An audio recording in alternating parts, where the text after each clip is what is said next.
Riding a dirt bike means sooner or later you'll probably hit the dirt. Now when you do, wearing the right protective equipment can make the whole experience a lot less painful. Let's have a look at what Enduro legend Jeff Ballard and women's gun rider Jess Gardner recommend. We all start off and we rat around some guy's mate's paddock and all that sort of thing, but it doesn't take long to realise you're going to hurt yourself pretty easily on a motorbike. Obviously start with helmet, goggles.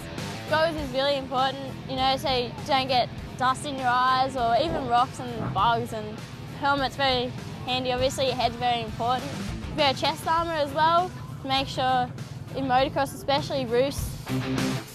Because your feet are out and you slide and you're putting your legs out, and if you're riding through the bush there's so much stuff out there that can give you, dramas in your feet side of things, so your boots would have to be next, I'd guess, on my agenda anyway. I run CTR knee braces as well, especially with suspension, using your knees as suspension on the bike. Don't want that getting affected at all. Definitely gloves. You're brushing past trees all the time. Enduro, sometimes it gets a bit tight and saves your knuckles, and no need for hand tape or anything with gloves. All the gears, fire safety, so it's all specially made, so definitely important to run the gear made for riding. It's a pretty good sport, but you've certainly got to look after yourself as best you can.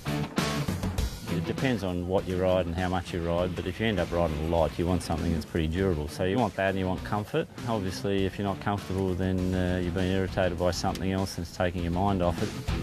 Things like helmets and things, you look for different features that they offer, and a lot of these helmets now are really good, and they have good ventilation is one thing, cleaning, because we get out there with a pressure washer half the time, or you throw them in the washing machine all the time, and if something doesn't hang in there, then it's not as good as the other one that does. So just look for the features that you think's important to what you're doing. There's obviously budget everyone's got, and you can get all sorts of deals out there, but there's a lot of things to look for, but the most important thing is that you've got the right stuff, just you're wearing a helmet and you're wearing boots and knee guards, and from there's other things, there's chest protectors and there's neck braces, and I pretty much wear every one of them, and it's probably one reason why I'm still doing it 35 years later.